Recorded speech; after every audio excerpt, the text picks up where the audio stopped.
Hello guys, सुपरवर्स में आपका स्वागत है। इस वीडियो में मैं एक्सप्लेन करने जा रहा हूँ मार्वल के एक ऐसे कैरेक्टर की ओरिजिन जो बहुत ही पावरफुल सुपर हीरो है। एक एंटी हीरो है और कई कॉमिक्स में उसे सुपर विलेन के रूप में भी प्रेजेंट किया जा चुका है और वह सुपर हीरो है नमोर, जिसे नमोर द सबमरीनर के नाम से जाना जाता है। नमोर अटलांटिस का किंग है और वह सबसे एंशिएंट म्यूटेंट में से एक है। नमोर की हिस्ट्री बहुत ही पुरानी है, इतनी पुरानी कि नमोर का क्रिएशन 1939 में बिल एवरेट ने किया था और उस पीरियड में मार्वल कॉमिक्स को मार्वल कॉमिक्स के नाम से नहीं बल्कि टाइमली कॉमिक्स के नाम से जाना जाता था। और इस वीडियो में हम इसी पुरानी ओरिजिन को देखेंगे। So without wasting any more time, let's get start.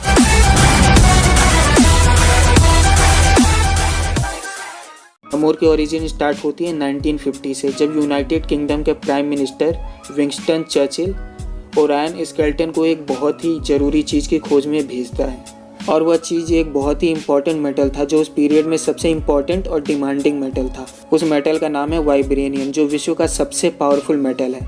और यह बताने की ज़रूरत नहीं है कि कैप्टन अमेरिका का शील्ड भी उसी से बना है। ओरायन स्केल्टन अपने साथियों के साथ वाइब्रेनियम की खोज में निकलते तो हैं, लेकिन उनका शिप ओशन में लापता हो गया।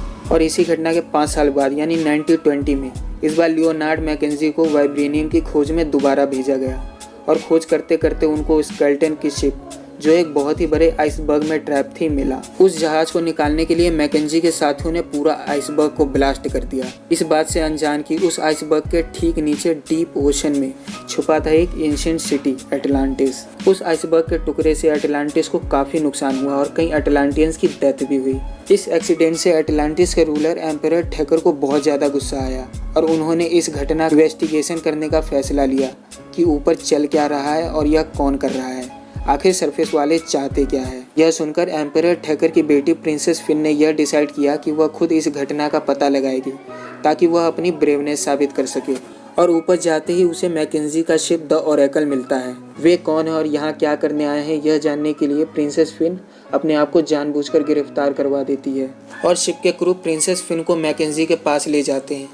प्रिंसेस फिन यह समझ जाती है कि यह घटना जानबूझकर नहीं हुई है बल्कि यह एक एक्सीडेंट है। धीरे धीरे प्रिंसेस फिन को मैकेंजी से प्यार हो जाता है और वे शिप पर ही शादी कर लेते हैं। दूसरी तरफ एम्परर ठेकर को यह लगने लगा था कि सरफेस वालों ने उनकी बेटी को बंधक बनाया है और उसे बचाने के लिए उन्होंने अपने सोल्जर्स भेज दिए। सोल्जर्स ने शिप को खोजा और शिप पर मौजूद सभी क्रू को मारकर प्रिंसेस फिन को वापस अटलांटिस लेकर आए। उस शिप पर जो भी हुआ उसके बाद प्रिंसेस फिन कभी भी मैकेंजी को नहीं देख पाई और अटलांटिस में आने के कुछ ही मंथ बाद प्रिंसेस फिन ने एक बच्चे को जन्म दिया जो हाफ ह्यूमन था और हाफ अटलांटियन। उस बच्चे को नाम दिया गया नमोर, जिसका मतलब था द एवेंजिंग सन। नमोर अटलांटिस में अपने दूसरे भाई बहनों डोरमा और नमोरा के साथ बड़ा हुआ। सेकेंड वर्ल्ड वॉर के टाइम पे उनकी टेरिटरी में कुछ मिस्टीरियस डाइवर्स घुसा है और इसका पता लगाने के लिए नमोर को भेजा गया ताकि वह पता लगा सके कि उनकी आइडेंटिटी क्या है और वो यहाँ क्या करने आए हैं। नमोर को पता चल जाता है कि वे नाजीज के सोल्जर हैं और वे अटलांटियंस के पीछे हैं ताकि वे इन पर रिसर्च कर सके और एक ऐसा वेपन तैयार कर सके जिससे वॉर में उनकी हेल्प। नाजीज को रोकने के लिए नमोर पहली बार सरफेस पर आता है और मार्वल की सबसे पहली super hero team the invaders join करता है। उस टीम में होते हैं कैप्टन अमेरिका, बकी, ओरिजिनल ह्यूमन टॉर्च और उसका साइड किक डोरो, स्पीडफायर और भी बहुत सारे लोग। इस मामले को निपटाने के बाद नमोर उस टीम का मेंबर बन जाता है, लेकिन वो बहुत अच्छा मेंबर साबित नहीं होता क्योंकि उसके एंगर और ईगो के कारण वो अपने ही साथियों से लड़ पड़ता था और ज्यादातर एज ए एंटी हीरो के रूप में काम करता था। यहाँ तक था नमोर के गोल्डन एज की कहानी, क्योंकि जब मार्वल एज आया तब मार्वल ने नमोर को दोबारा इंट्रोड्यूस किया, लेकिन तब उसे शुरुआत में as a super villain introduce किया गया था और उस वक्त नया ह्यूमन टॉर्च बन गया था जॉनी स्टॉर्म। उस कॉमिक्स में जॉनी स्टॉर्म को रास्ते में एक आदमी मिलता है जिसकी पावर और स्ट्रेंथ देखकर वह हैरान हो जाता है और अपनी आई बीम से वह उस आदमी के बियर्ड को जला देता है और बियर्ड के हटते उसे पता चलता है कि यह कोई और नहीं बल्कि मार्वल के first super hero team the invaders का मेंबर नमोर द सबमरीनर है और उसकी मेमोरी लॉस हो गई है।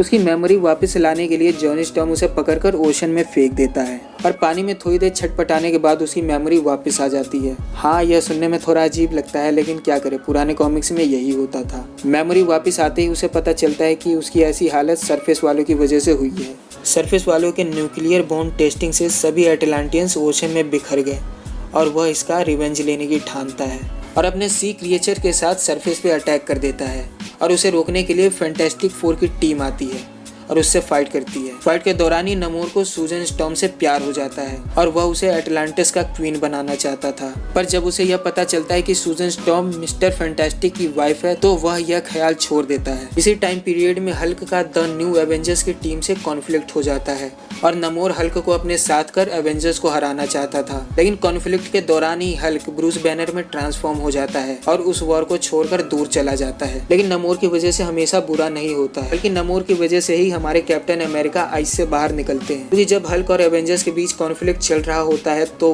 नमोर यह बैटल छोड़कर ओशन में नॉर्थ की तरफ चला जाता है। तो उसे रास्ते में दूर से यह पता चलता है कि कुछ इन्यूट प्रजाति के लोग एक छोटे से बर्फ के चट्टान की पूजा कर रहे हैं। यह देखकर नमोर को उनकी मूर्खता पर गुस्सा आ जाता है और वह उस बर्फ के चट्टान को वहां से उखाड़कर ओशन में फेंक देता है, बिना यह जाने कि उसमें उसकी पुरानी टीम द इन्वेडर्स का एक मेंबर जमा हुआ है। बाद में लकीली वह इस ब्लॉक एवेंजर्स को मिल जाता है और वे कैप्टन अमेरिका को वापस रिवाइव कर देते हैं। और इसके बाद की स्टोरी तो आप जानते ही। गाइस, यह तो हो गई नमोर की ओरिजिन। अब चलिए बात करते हैं नमोर के पावर्स एंड एबिलिटीज के बारे में। नमोर एटलांटिस का किंग है। वो एक बहुत ही पावरफुल म्यूटेंट है जो हाफ ह्यूमन एंड हाफ एटलांटियन है। उसके पास सुपर ड्यूरेबिलिटी है, सुपर स्ट्रेंथ है और सुपर हीलिंग पावर्स है, लेकिन सिर्फ वाटर में।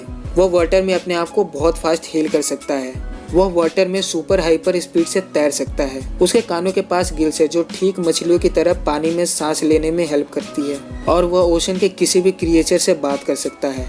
यहाँ तक कि उसके पैरों के पास फिन्स भी है जिसकी हेल्प से वो वाटर में सुपर स्पीड से तैरता है। बट पुराने कॉमिक्स में इन्हें मछलियों की तरह फिन्स नहीं बल्कि विंग्स दिखाया गया था जिसकी हेल्प से वह समुद्र के ऊपर हवा में उड़ भी सकता था। अगर आपको यह वीडियो पसंद आए तो प्लीज़ लाइक कीजिए, शेयर कीजिए, कमेंट कीजिए और हमारे चैनल को सब्सक्राइब कीजिए। Thanks for watching.